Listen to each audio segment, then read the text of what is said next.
Well, today we had the privilege and the joy to attend Pope Francis's Mass in Havana, in the Plaza de la Revolucion, under the picture of his fellow Argentine Che Guevara. Hundreds of thousands of people from Cuba and from beyond gathered with the Holy Father for this great event.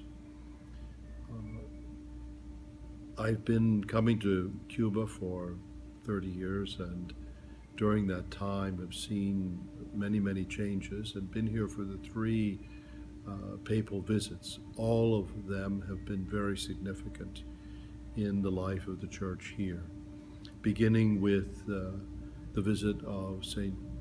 John Paul II, which really was a watershed mark in the history of the Church in Cuba, and that won for the Church a certain amount of space to be able to once again minister to God's people.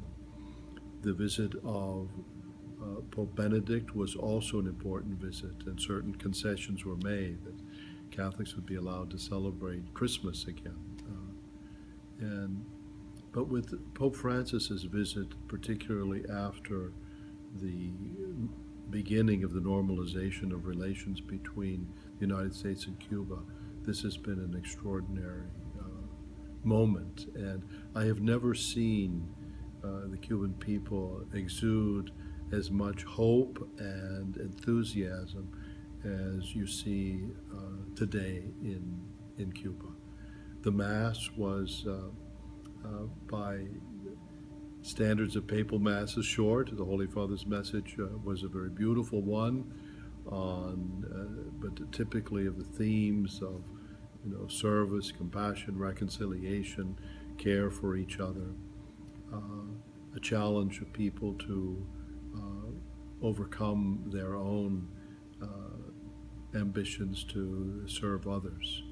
The comments of Cardinal Ortega were also very beautiful, calling for peace and reconciliation. There's a history of great tensions and difficulties, but only through forgiveness and reconciliation will the Cuban people be able to come together again and be at peace with their neighbors. And so it was an extraordinary event. The Mass was most moving, and I was so happy to be able to be here with a wonderful group of people from Boston.